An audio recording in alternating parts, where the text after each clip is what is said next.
দেখি না আহারে আমি আগে জানি না তুমিও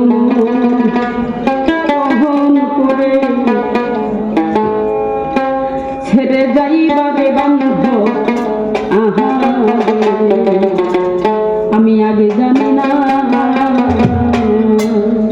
এই পৃথিবীতে না মা ছাড়া চলে না বাবা ছাড়া চলে, কেউ ছাড়া কি কেউ চলে? কেউ ছাড়া কখনো চলে না। যার বাবা নাই সে বুঝতে পারে মা বাবা না থাকার কত ব্যথা। আবার দেখবেন যার মা নাই তার কাছে যে বলবেন সে কিন্তু জগতের তিন যার মা নাই তার সে বড় অতি একজন আছে বাবাজি।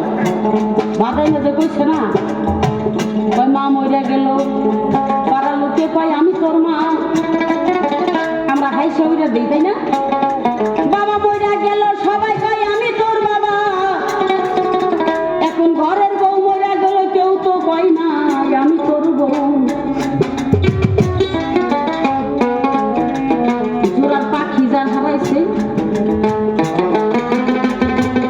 একটা বিছানায় শোয়া আর অন্ধকার কবরে থাকে কি ব্যাপার?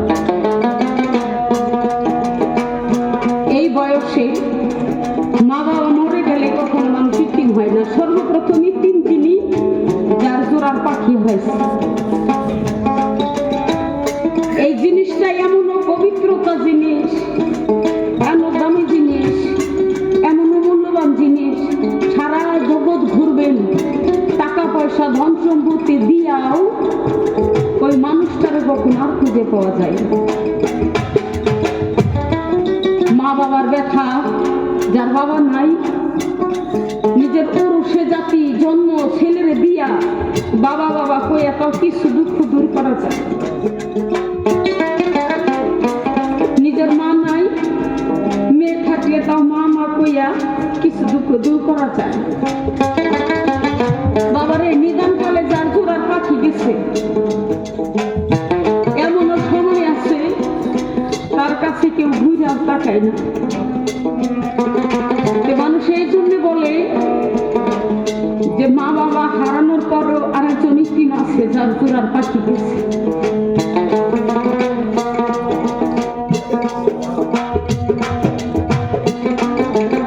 দুঃখের কাছে কইলে কথা কান পাতিয়া লয়,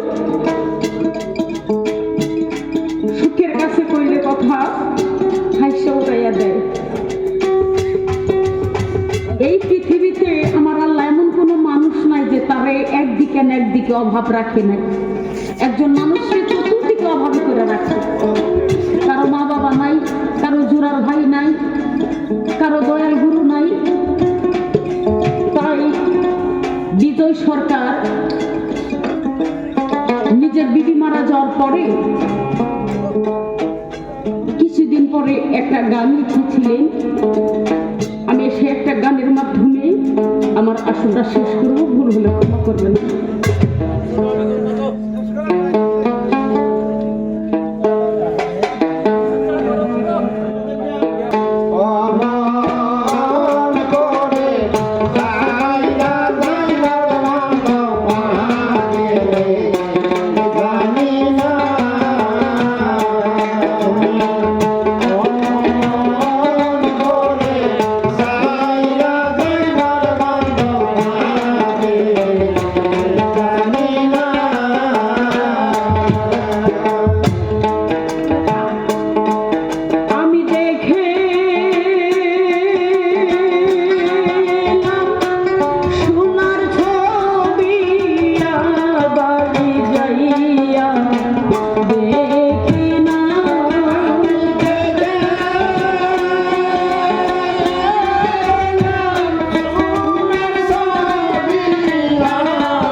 একই বাসায় দুইটা পাখি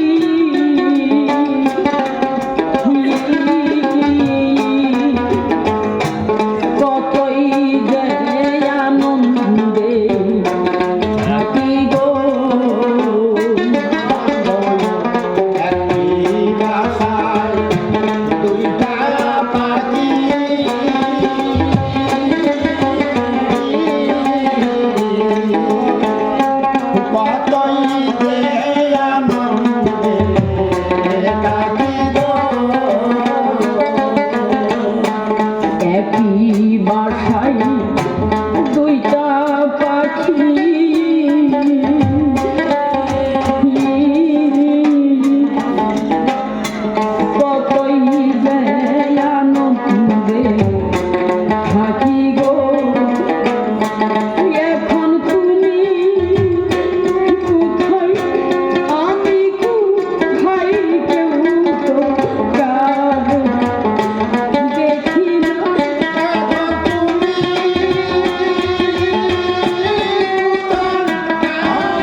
পর্যন্ত বলে আমি আসরের সাথেই চাই।